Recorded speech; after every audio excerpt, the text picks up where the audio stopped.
sunnah berikutnya dalam salat adalah tafrij al-qadamain, merenggangkan dua kaki. Jadi ketika kita berdiri disunnahkan untuk merenggangkan dua kaki. Jadi merenggangkan ini maksudnya kaki jangan terlalu rapat ketika kita berdiri. Ini sesama kaki kita maksudnya. Kita kan punya dua kaki. Itu yang dua kaki itu yang jangan terlalu rapat dengan kaki kita sendiri. Berapa ukurannya? Imam-imam mazhab mengatakan qala al-Hanafiyah, berkata mazhab Hanafi, yusannu tafrij al-qadamain fil qiyam qadra 4 asabi' li'annahu aqrabu ila al-khusyu'. Menurut mazhab Hanafi disunnahkan untuk merenggangkan kedua kaki kita sekira-kira 4 jari, maksimal 4 jari.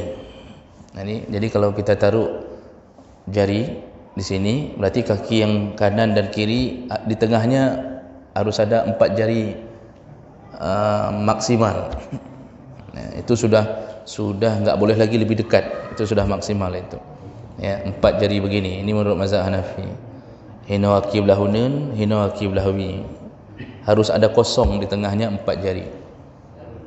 Enggak boleh rapat. Itu menurut mazhab Hanafi. Wa qala Syafi'iyah, berdasarkan mazhab Syafi'i, jadi mereka sepakat dulu bahawa merenggangkan jari itu sunnah. Cuma jaraknya yang sedikit terjadi perbezaan. Kalau tadi Hanafi mengatakan paling kurang maksimal 4 jari. Wa qala Syafi'iyah, berkata mazhab Syafi'i, yafruqu bainal qadamain bimiqdar shibr. Hendaknya seseorang merenggangkan kakinya seukuran shibr. Shibr itu sejengkal, shibr. Dari sini ke sini disebut shibran. Jadi begini, kalau dalam mazhab Syafi'i itu begini berdiri. Jadi kosong di tengah antara kanan dan kiri sekira-kira sejengkal. Ini sekira-kira. Bapa enggak perlu setiap mau solat nak duduk jarak, enggak apa, enggak. Ini hukumnya sunnah. Sekira-kira. Wa yukrahu lasqu ihdal qadamain bil ukhra haitsu la uzra li'annahu takallaf yunafi al-khusyu'. Makruh hukumnya, ditambah dalam mazhab Syafi'i ketegasan, makruh hukumnya menempelkan kedua kaki satu sama lain kalau tidak ada uzur. Makruh, karena dia bisa mengganggu kekhusyuan. Jadi makruh untuk terlalu rapat, apalagi sampai nempel, itu bisa mengganggu kekhusyuan. Pertama, ganggu kekhusyuan. Yang kedua, susah berdiri. Orang kalau sudah terlalu nempel, itu susah berdiri, enggak seimbang lagi. Kecuali uzur. Kalau ada halangan atau ada sesuatu, ada sakit, misal kata doktor, bapa enggak boleh merenggangkan jari, merenggangkan kaki, kemana-mana harus menempel, salat harus nempel. Itu uzur, itu baru boleh. Wa qala al-Malikiyah wal Hanabilah, berkata mazhab Malik dan Hambali, yundabu tafrij al-qadamain bi an yakuna bi halatin mutawassitah bihaisu la yadhummuhuma la yuwassi'uhuma kathiran hatta yatafahash urfan. Kalau menurut Hambali dan Maliki, ukuran merenggangkan kedua kaki itu yang penting jangan terlalu rapat, jangan terlalu lebar. Jadi bihalatin mutawassitah, ukuran yang normal, sederhana. Enggak disebutkan berapa jarak, tetapi paling kurang jangan terlalu dekat, jangan terlalu lebar. Jadi jangan juga mengangkang. Ini yang perlu kita ketahui juga. Jangan terlalu mengangkang, jangan terlalu rapat. Jadi ambil di tengah-tengah. Mengangkang itu termasuk menyalahi sunnah. Ya, terlalu mengangkang itu juga terlalu menyalahi sunnah Nabi sallallahu alaihi wasallam. Berikutnya bisa mengganggu kanan dan kiri. Ya. Nah, tentu permasalahan ini sudah kita lakukan sehari-hari. Cuma kita mungkin belum dengar ternyata dibicarakan masalah itu antara jarak kedua kaki kita. Yang kita lakukan sehari-hari sudah benar. Artinya kita berdiri normal, itu sudah okey. Cuma ternyata imam-imam mazhab membicarakan masalah itu. Nah, sekarang yang timbul masalah berikutnya adalah itu tadi kaki kita sendiri. Sekarang bagaimana dengan hubungan kaki kita dengan kaki orang lain? Apakah wajib menempel? Ataukah boleh ada renggang? Bapak Ibu yang Allah muliakan, sebenarnya kalau bisa nempel itu yang paling bagus. Seandainya kita bisa tempelkan sesama kaki kita, itu yang paling bagus sebenarnya. Sehingga muncullah poster-poster di beberapa masjid membuat poster saf salat, yang isi poster itu ada dua gambar. Yang di atas digambarkan ada saf yang renggang antara orang pertama dan orang kedua, lalu dibuat tanda palang. Ini salah. Lalu poster di bawah itu ada gambar yang kedua. Ada orang berdiri salat, kakinya menempel antara satu kaki dengan temannya, itu nempel habis satu garis. Ini disebut saf yang benar menurut poster itu. Sehingga kemudian kita mendengarkan bahawa saf itu harus betul-betul rapat. Nah, apakah itu sebuah kewajiban atau bukan? Maka tadi saya bilang bahawa kalau memang itu bisa dilakukan, itu paling bagus kalau bisa dilakukan. Jadi setiap kali solat nempel terus setiap kali solat. Itu paling bagus. Tetapi yang perlu kita ketahui, ternyata para ulama, baik mutaqaddimin maupun mutaakhirin, itu sudah bicara masalah itu. Dan jauh-jauh sebelum poster itu muncul sudah bicara bahawa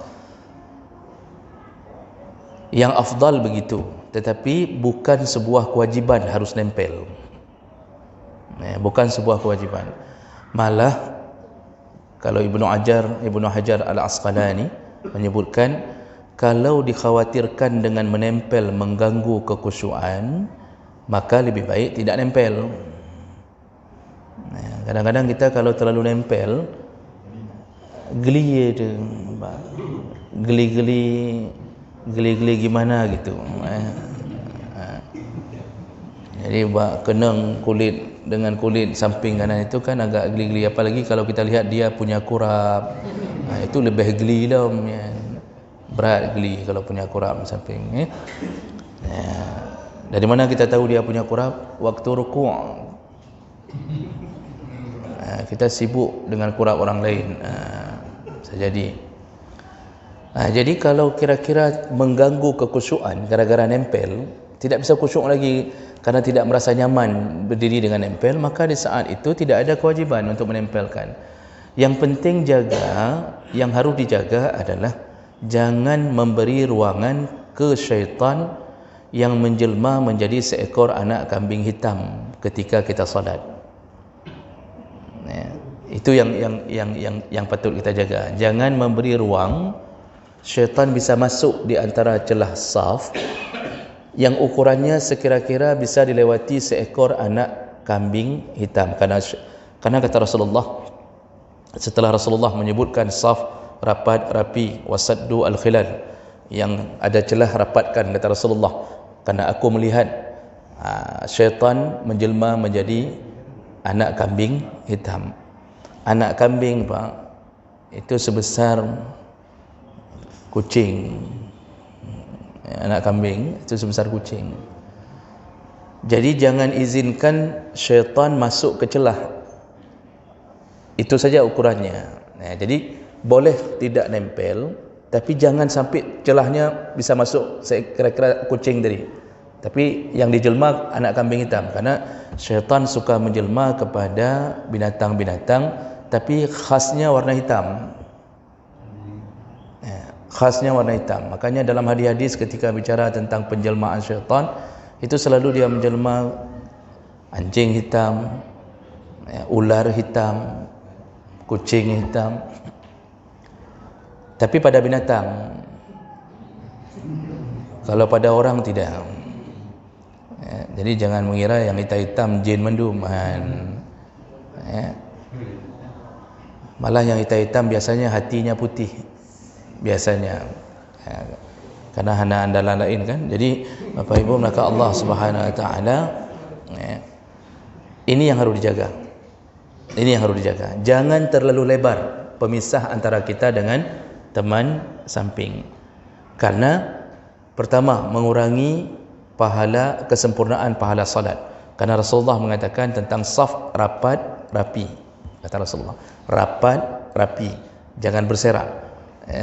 Kemudian mudah digoda oleh syaitan orang-orang yang renggang safnya. Sebenarnya syaitan bisa masuk dari manapun. Sebenarnya kita rapatkan kaki dengan teman di samping, kan di bawah kolong kita sendiri kan. Kalau kita pikir secara logika, ngapain kita sibukkan ke samping kolong kita sendiri? Ubiraya adhang, kan dia bisa masuk dari kolong kita sendiri, dari di antara kaki kita sendiri. Ceritanya bukan masalah itu. Ceritanya adalah syaitan bukan tidak bisa masuk ke dalam lubang-lubang yang terbuka, tapi dia tidak bisa masuk ketika Allah melalui nabinya mengabarkan tentang kelemahan-kelemahan syaitan. Jadi syaitan ini kalah dengan syariat Allah. Makanya ketika masuk ke rumah itu disuruh baca bismillah sebelum assalamualaikum. Kita waktu kecil hanya diajarkan assalamualaikum. Padahal hadis Nabi, barang siapa yang masuk ke rumah mengucapkan bismillah, maka tertahanlah rombongan syaitan yang akan masuk ke rumah. Sehingga panglima syaitan berkata kepada pasukannya, ini satu kompi ni Pak yang datang ni. Betul, dalam hadis Nabi satu kompi ni datang, panglimanya, karena mereka sistem kerjanya kan ada dinas. Dinas yang ganggu rumah, dinas yang menceraikan suami isteri, ada yang dinas para penipu, itu kerjanya berdinas-dinas. Entah PNS juga mereka, Allah alam. Tapi mereka hidup dengan gaya berkelompok untuk mengganggu. Nah, panglima syaitan, kata Rasulullah, ketika orang masuk ke rumah baca bismillah baru assalamualaikum, bismillah itu menyebabkan panglimanya berkata, la mabita lakum, hari ini kita tidak bisa tidur di rumah ini, terhalang dengan padahal kan banyak lubang ventilasi beberapa. Ada yang plafon belum buat, sampai hari ini dia bisa masuk dari plafon. Rumah di pintu belakang juga dia bisa masuk, tapi ternyata bismillah yang menghalanginya. Maka dengan kita merapatkan saf, syaitan itu tidak bisa masuk dengan syariat yang kita jalankan. Bukan cari-cari lubang, tidak. Itulah kelemahan syaitan, dan itulah kemenangan kita. Asal tahu ilmu, maka syaitan tertahan. Maka pulang dari manapun, itu masuk ke rumah, baca bismillah di depan pintu rumah, baru assalamualaikum, langsung medun mandum jinnya. Jadi tidak benar kalau disuruh pulang dari jauh, jangan masuk ke rumah dulu, suruh keliling-keliling dulu, biar syaitannya bingung, sampai syaitannya bertanya, hor leh rumah kah yang betul,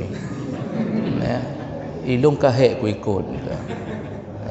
Jadi ini logika bermain.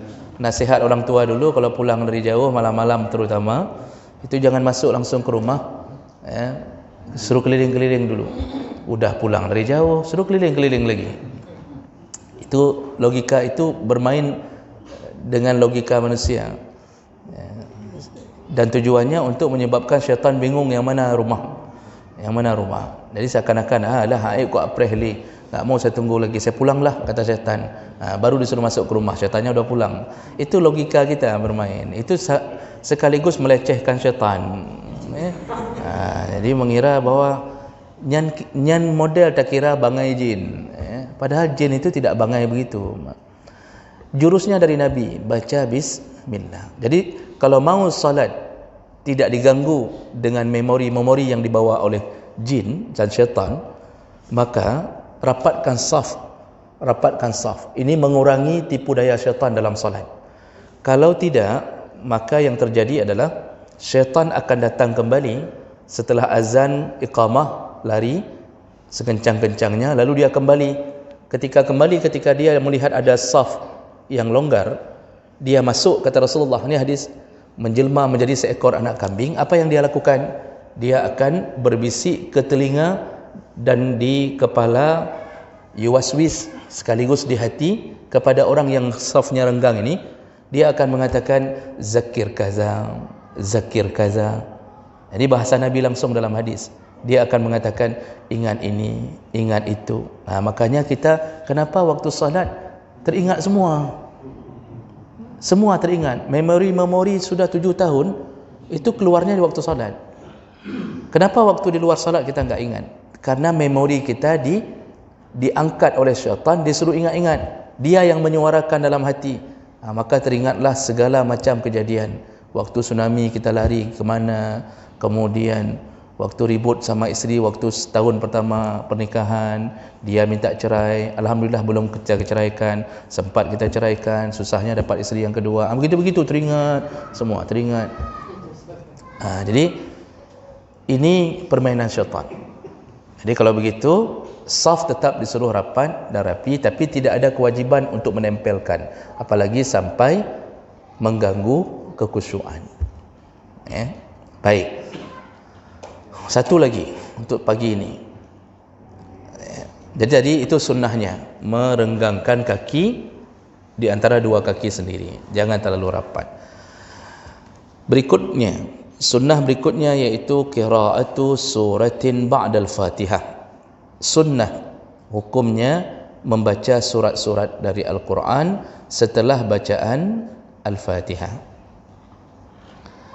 Ini berlaku baik salat berjamaah maupun salat sendiri.